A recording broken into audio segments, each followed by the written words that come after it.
എവിടെ നിൽക്കുന്നത് അറിയോ? ഞാൻ നമ്മുടെ പട്ടാമ്പി അടുത്താണ് കേട്ടോ. പട്ടാമ്പി അടുത്ത് കൂറ്റനാട് ഭാഗത്തായിട്ട് ഒരു തിയേറ്റർ ഉണ്ട്. സപ്തതരംഗ് എന്നാണ് തിയേറ്ററിൻ്റെ പേര്. ഓക്കെ, ഇതൊരു മാളിനകത്താണ് കേട്ടോ ഈ ഒരു തിയേറ്റർ. എവിടെ അറിയോ? ഇത് കന്നിച്ചിറക്കൽ മാൾ എന്ന് പറയുന്ന ഒരു മാളിനകത്താണ് ഈ ഒരു തിയേറ്റർ ഉള്ളത്. ഓക്കെ, രണ്ട് സ്ക്രീനുകളായിട്ടാണ്, അതും രണ്ട് മാളിലാണ് കേട്ടോ. അതൊരു വെറൈറ്റി സംഭവമാണ്. രണ്ട് മാളിനകത്താണ് രണ്ട് തിയേറ്ററുകളുള്ളത്. ഒരാളെ തന്നെ രണ്ട് സ്ക്രീനുകളായിട്ട്. ഓക്കെ, അപ്പോൾ അതിൽ സ്ക്രീൻ 2 ആണ് ഈ കന്നിച്ചിറക്കൽ മാളിനകത്തുള്ളത്. വർഷങ്ങൾക്ക് ശേഷം എന്ന് പറയുന്ന സിനിമ കാണാൻ വേണ്ടി വന്നതാണ് കേട്ടോ. അപ്പോൾ വിനീത് ശ്രീനിവാസൻ്റെ ഈ ഒരു സിനിമ ഹൃദയത്തിന് ശേഷം വരുന്ന സിനിമയാണ്. അപ്പോൾ ഇത് നമ്മളെ നിരാശപ്പെടുത്തോ ഇല്ല, നമുക്ക് സിനിമ കണ്ടിട്ട് ജെന്യുവൻ ആയിട്ടുള്ള റിവ്യൂവും കാര്യങ്ങളൊക്കെ ഉണ്ടാവും. ഓക്കെ, അപ്പോൾ എന്തായാലും ഇപ്പോൾ നമുക്ക് തിയേറ്ററിലേക്ക് വിടാം. അപ്പോൾ അതേ തിയേറ്ററിൻ്റെ ആ ഒരു ഫ്രണ്ടിൽ നിന്നുള്ള ലുക്കാണ് കേട്ടോ. തിയേറ്ററിലെ ഈ ഒരു മോളിൻ്റെ ഫ്രണ്ടിൽ നിന്നുള്ള ലുക്കാണ് ഈ കാണുന്നത്. അപ്പോൾ ഇതിനകത്ത് ഒരുപാട് സംഭവങ്ങളുണ്ട്. ഹൈപ്പർ മാർക്കറ്റ്, സൂപ്പർ മാർക്കറ്റ്, അതുപോലെ തന്നെ കുറേ ഔട്ട്ലെറ്റ്സുകൾ വേറെയുണ്ട്. ഓക്കെ, അപ്പോൾ ഇത് നമ്മുടെ സിൻഡിക്കേറ്റ് മോളൊക്കെ അല്ലേ, അതുപോലത്തെ ഒരു മോളാണ്. അപ്പോൾ ഈ നമ്മൾ അകത്തേക്ക് പ്രവേശിക്കുന്നതിന് മുന്നായിട്ട് കുറച്ച് പോസ്റ്ററും കാര്യങ്ങളൊക്കെ ആ എൻഡിൽ കൊടുത്തിട്ടുണ്ട്. ജസ്റ്റ് ഒന്ന് പോയി നോക്കാം. അപ്പോൾ അതെ, ഇവിടെ ജസ്റ്റ് പോസ്റ്ററും കാര്യങ്ങളൊക്കെ കൊടുത്തിട്ടുണ്ട്. നമ്മുടെ വർഷങ്ങൾക്ക് ശേഷം എന്ന് പറയുന്ന സിനിമ. അപ്പോൾ എൻട്രിയിലെത്തി നമ്മൾ കയറാൻ വേണ്ടി പോവാണ്. രണ്ട് സൈഡിലും കൊന്നപ്പൂവൊക്കെ തൂക്കിയിട്ടുണ്ട് വിഷു കാരണം. അപ്പോൾ അതെ, നമുക്ക് അവിടെ ഒരു എസ്കലേറ്റർ കാണുന്നുണ്ട്, അത് കയറിയിട്ട് വേണം അപ്പുറത്ത് പോകാൻ കേട്ടോ. അപ്പോൾ നമുക്ക് നേരെ നടക്കാം ഗായ്സ്. ഇതേ ഇവിടെ ഒരു കാറൊക്കെ മൂടി വെച്ചിട്ടുണ്ടല്ലോ. ഉപ്പിലിട്ട മാങ്ങകൾ എല്ലാം ഈ ഒരു സൈഡിൽ വെച്ചിട്ടുണ്ട്, ഈ മോളിലേക്ക് അടുത്ത ഫ്ലോറിലേക്ക് കയറുന്നതിന് തൊട്ടടുത്തായിട്ട്. ഓക്കെ, അപ്പോൾ ഇനി നമ്മൾ നേരെ എസ്കലേറ്റർ കയറി ചെല്ലുന്ന ആ ഒരു ഇതിലാണ് സപ്തതരംഗ് തിയേറ്റർ ഉള്ളത് കേട്ടോ. അപ്പോൾ എന്തായാലും നമ്മൾ ടിക്കറ്റൊക്കെ മുന്നേ എടുത്തിട്ടുണ്ട്. ബോക്സ് ഓഫീസ് ഇതേ ലെഫ്റ്റ് സൈഡ് കാണുന്നതാണ് ബോക്സ് ഓഫീസ് എന്ന് പറയുന്നത്. ഓക്കെ, അപ്പോൾ ഇനി നമ്മൾ നേരെ പോയി കഴിഞ്ഞാൽ ഇവിടെ കുറച്ച് പഴയ സിനിമകളുടെ പോസ്റ്ററൊക്കെ ഇങ്ങനെ ഇവിടെ കട്ട് ചെയ്ത് ഒട്ടിച്ചിട്ടുണ്ട് കേട്ടോ. അപ്പോൾ ഇതൊരു തിയേറ്ററിലൊക്കെ എല്ലാ തിയേറ്ററിലും കാണുന്ന പോലെ തന്നെ ഒരു തിയേറ്ററിൻ്റെ ഒരു ആംബിയൻസ് പോലെ നമുക്ക് ആക്കി തീർക്കാൻ വേണ്ടിയിട്ടായിരിക്കണം അതൊക്കെ ഒട്ടിച്ചിട്ടുള്ളത്.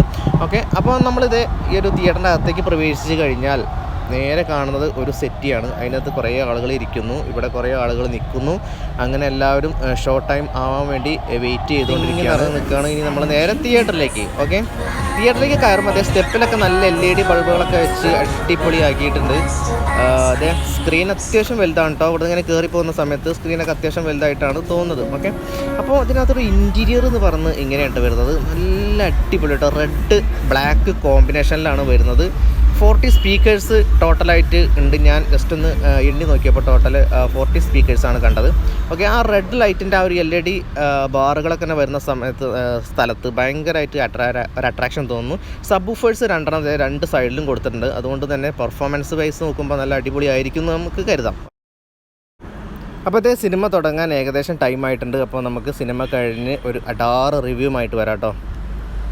ഓ ഗായ്സ്, വർഷങ്ങൾക്ക് ശേഷം സിനിമ കണ്ട് പുറത്തിറങ്ങിയിരിക്കുകയാണ്. എൻ്റെ പൊന്നെ, എമ്മാതിരി സിനിമ എനിക്ക് നല്ല ഇഷ്ടപ്പെട്ടു കേട്ടോ. കാരണം നമ്മൾ വിനീത് ശ്രീനിവാസൻ ഉണ്ടല്ലോ, വിനീത് ശ്രീനിവാസൻ ഹൃദയത്തിന് ശേഷം ചെയ്യുന്ന വർഷങ്ങൾക്ക് ശേഷം എന്ന് പറയുന്ന മൂവി, ശരിക്കും ഇദ്ദേഹം ഈ തുടർച്ചയായിട്ടുള്ള ഇദ്ദേഹത്തിനായിട്ട് സിനിമ എടുക്കുന്ന ഒരു സ്റ്റൈലുണ്ട്. അതിനനുസരിച്ചിട്ടോ ഇദ്ദേഹം സിനിമ എടുക്കുള്ളൂ. ശരിക്കും നമുക്ക് തിയേറ്ററിൽ കണ്ടിരിക്കുന്ന സമയത്ത് നല്ല ഫീല് നമുക്ക് കണ്ടിരിക്കാൻ പറ്റുന്നൊരു കിട്ടുപടം. ഒരു കാര്യം, നല്ലൊരു അറ്റ്മോസ്ഫിയർ തിയേറ്ററിൽ കൂടെ നിങ്ങൾ ഈ ഒരു സിനിമ കാണാൻ വേണ്ടി ശ്രമിക്കുകയാണെന്നുണ്ടെങ്കിലല്ലോ നിങ്ങൾക്ക് നല്ല രീതിയിൽ ഈ ഒരു സിനിമയുടെ ഫീല് കിട്ടും. സൗണ്ട് കാര്യങ്ങളൊക്കെ ഉണ്ടല്ലോ, പെർഫെക്റ്റാണ്. അപ്പോൾ അങ്ങനെയുള്ളൊരു തിയേറ്റർ ചൂസ് ചെയ്യാൻ ശ്രമിക്കുക.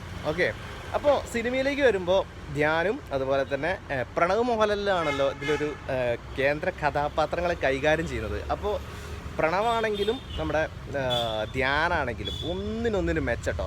ധ്യാനൊന്നും ഒരു രക്ഷയുണ്ടായിരുന്നില്ല സിനിമയിൽ. പിന്നെ ഇവർ രണ്ടുപേരും എന്താ പറയുക, കുറച്ച് പഴയ കാലത്തെ സ്റ്റോറിയാണ് കാണിക്കുന്നത്. അപ്പോൾ ഇവർ രണ്ടുപേരും സിനിമ എന്നുള്ളൊരു സങ്കല്പം മനസ്സിൽ വെച്ചിട്ട് മദിരാശിക്ക് വണ്ടി കയറുകയാണ്. മദിരാശിക്ക് പോണ കുറച്ച് സീനും കാര്യങ്ങളൊക്കെ പ്രസൻറ്റ് ചെയ്യുന്നുണ്ട്. അതൊക്കെ എന്തൊരു ബ്യൂട്ടിഫുള്ളായിട്ടാണ് പ്രസൻറ്റ് ചെയ്തിരിക്കുന്നത് അറിയോ. കാരണം ആ ട്രെയിനിലുള്ള പോക്കും പിന്നെ സ്വാമീസ് ലോഡ്ജ് അങ്ങനെ എന്തോ പറഞ്ഞിട്ട് ലോഡ്ജിലേക്ക് പോകുന്ന സീനുകൾ, അവിടെ ഉണ്ടാകുന്ന സംഭവങ്ങൾ ഒക്കെ ഇൻട്രസ്റ്റിങ്. അങ്ങനെ ഒരു കിട്ടുപടം കണ്ടിറങ്ങിയ ഒരു ഫീലും എനിക്ക് കിട്ടിത്തോ. പിന്നെ അവിടുന്ന് അങ്ങോട്ട് ഉണ്ടാകുന്ന ഇവരെ ലൈഫിലുണ്ടാകുന്ന ചേഞ്ചസ്, അതുപോലെ തന്നെ ഏജിലുണ്ടാകുന്ന മാറ്റങ്ങൾ എല്ലാം നമുക്ക് ശരിക്കും നമുക്ക് തിയേറ്ററിൽ നിന്ന് എക്സ്പീരിയൻസ് ചെയ്യാൻ പറ്റിട്ടോ. ഒന്നും എവിടെ ഒരു ഫാൾട്ട് സംഭവിച്ചിട്ടില്ല എൻ്റെ ഒരു കാഴ്ചപ്പാടിൽ. കിട്ടുപടം ഒരു രക്ഷ ഉണ്ടായിരുന്നില്ല. പിന്നെ നിവിൻ പോളിൻ്റെ എൻട്രി എൻ്റെ പൊന്നെ ഒന്നും പറയാനില്ല കേട്ടോ. പിന്നെ ഇൻ്റർവെല്ലിന് ശേഷം ഉണ്ടല്ലോ, നിവിൻ പോളിയാണ് ഈ ഒരു സിനിമയെ എന്താ പറയുക ഒന്ന് ചിരിപ്പിച്ച് മുന്നോട്ട് കൊണ്ടുപോകുന്നത്.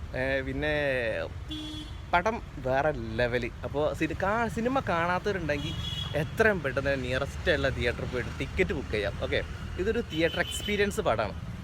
നിവിൻ്റെ കുറേ സംഭവങ്ങളൊക്കെ ഇതിനകത്ത് കൂടെ ഈ ഒരു സിനിമയിലൂടെ നിവിൻ പറയുന്നുണ്ട്, ബോഡി ഷേമിങ് കാര്യങ്ങൾ അത് ഇതൊക്കെ. പക്ഷേ നമുക്ക് നിവിൻ്റെ ഇപ്പോൾ നടക്കുന്ന ലൈഫിനോട് കുറച്ചൊക്കെ നമുക്ക് റിലേറ്റഡ് ആയിട്ട് തോന്നുന്നുണ്ട്.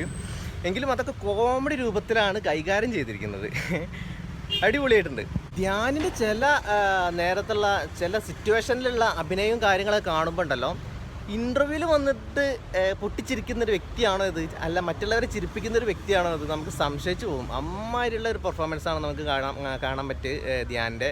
പിന്നെ പ്രണവ് മോഹൻലാലാണെങ്കിൽ നമ്മുടെ ലാലേട്ടൻ്റെ അതേ ഒരു സ്റ്റൈലിൽ, അതിനി സ്റ്റൈൽ അങ്ങനെ ആയി വന്നതാണോ അങ്ങനെ ആക്കിയെടുത്തതാണോ എനിക്കറിയില്ല കേട്ടോ. ആ ഒരു സ്റ്റൈലിലാണ് സംഭവം പോണത്. സിനിമയുടെ ബാക്ക്ഗ്രൗണ്ട് സ്കോറിങ് എല്ലാം പക്കയായിരുന്നു കേട്ടോ. പിന്നെ ഇടയ്ക്ക് വന്നു പോകുന്നൊരു സ്കോറിങ് ഉണ്ട്, അത് എനിക്ക് ഭയങ്കര അത് നിങ്ങൾ ശരിക്കും അത് എക്സ്പീരിയൻസ് ചെയ്യുമ്പോൾ നിങ്ങൾക്കത് മനസ്സിലാവും. അത് ഗംഭീരമായിട്ടുണ്ട് കേട്ടോ. ഇടയ്ക്ക് വന്നു പോകുന്ന സിനിമയ്ക്കകത്ത് ഹാപ്പിനെസ് കാര്യങ്ങളൊക്കെ വരുന്ന സമയത്ത് ഒരു സ്കോറിങ് ഇങ്ങനെ ബാക്കിൽ വരുന്നുണ്ട്, അടിപൊളി വരുന്നത്. സോങ്ങുകളൊക്കെ കമ്പോസ് ചെയ്തിട്ടുള്ളത് അമൃത് രാംനാഥ് എന്ന് പറയുന്ന മ്യൂസീഷ്യനാണ്. അദ്ദേഹം തന്നെ അടിപൊളിയായിട്ട് തന്നെ പാട്ടുകളൊക്കെ കൈകാര്യം ചെയ്തിട്ടുണ്ട്. നല്ല രസമുണ്ടായിരുന്നു കേട്ടിരിക്കാൻ. അപ്പോൾ എന്തായാലും നല്ലൊരു എക്സ്പീരിയൻസ് കിട്ടുന്നുണ്ടെങ്കിൽ നിങ്ങൾ എന്തായാലും വർഷങ്ങൾക്ക് ശേഷം മൂവിക്ക് ടിക്കറ്റ് എടുക്കുക, പോയി എൻജോയ് ചെയ്യാം. ഓക്കെ, അപ്പോൾ ഞാൻ കണ്ട തിയേറ്റർ എന്ന് പറയുന്നത് ഇതാണ്, കന്നിച്ചിറക്കൽ മാളിലെ സപ്തതരംഗ് തിയേറ്റർ. അപ്പോൾ ഡോൾബി അറ്റ്മോസ് ആണ് വരുന്നത് കേട്ടോ. അപ്പോൾ ഇൻറ്റീരിയറും കാര്യങ്ങളൊക്കെ ഞാൻ കാണിച്ചല്ലോ, അടിപൊളിയായിരുന്നു. 40 സ്പീക്കർ എങ്ങാണ്ടോ വരുന്നുണ്ട് കേട്ടോ. ചുറ്റുപുറവും ഓവർ ഹെഡ് സ്പീക്കേഴ്സും കാര്യങ്ങളൊക്കെ കൂടെ കൂട്ടിയിട്ട് 40 സ്പീക്കർ എങ്ങാണ്ടോ വരുന്നുണ്ട്. പിന്നെ മിഡിലായിട്ട് 2 സബ് വരുന്നുണ്ട്, സ്ക്രീൻ സ്പീക്കേഴ്സ് വരുന്നുണ്ട്. എല്ലാം തന്നെ നമുക്ക് നല്ല പോലെ എക്സ്പീരിയൻസ് ചെയ്യാൻ പറ്റി.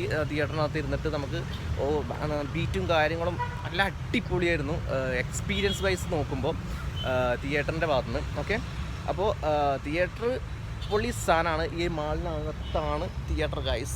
കന്നിച്ചിറക്കൽ മാൾ, കൂറ്റനാടാണ് ഈ ഒരു സ്ഥലത്തിൻ്റെ പേര്. എടപ്പാളിൽ നിന്ന് ഏകദേശം കുറച്ച് ലോങ് ഉണ്ട്. ഞാൻ ശരിക്കും ടിക്കറ്റ് ബുക്ക് ചെയ്ത ആ സമയത്തുണ്ടല്ലോ പട്ടാമ്പി ആയിരുന്നു കാണിച്ചത്. പട്ടാമ്പിയിൽ നിന്ന് ഏകദേശം കുറച്ച് ദൂരമുണ്ട്, 7-8 കിലോമീറ്റർ ഉണ്ട് തോന്നുന്നു. അപ്പോൾ കുറച്ച് ലോങ് ആണ്, എന്നെ സംബന്ധിച്ചിടത്തോളം ലോങ് ആണ്. സിനിമ കണ്ടവരുണ്ടെങ്കിൽ ജസ്റ്റ് നിങ്ങൾ അഭിപ്രായവും കാര്യങ്ങളൊക്കെ ഒന്ന് ഷെയർ ചെയ്യാം, ലൈക്ക് അടിക്കുക, സപ്പോർട്ട് ചെയ്യുക, സബ്സ്ക്രൈബ് ചെയ്യാം. ഓക്കെ, അപ്പോൾ അടുത്തതായിട്ട് നമുക്ക് ആവേശം പോയി കാണണമെന്നുണ്ട്. പട്ടാമ്പിയിൽ തന്നെ മാജിക് ഫ്രെയിംസ് പുതിയ തിയേറ്റർ വന്നിട്ടുണ്ട്. അപ്പോൾ അതിൻ്റെ ഒരു വീഡിയോ നിങ്ങളിലേക്ക് എത്തിക്കണമെന്നുണ്ട്. അപ്പോൾ എന്തായാലും ടിക്കറ്റ് കിട്ടുമെന്ന് അറിയില്ല. അപ്പോൾ എന്തായാലും നമുക്ക് അടുത്തൊരു വീഡിയോയിലൂടെ കാണാം. മേ ബി ചിലപ്പോൾ മാജിക് ഫ്രെയിംസ് ആയിരിക്കും. Okay, take care, by.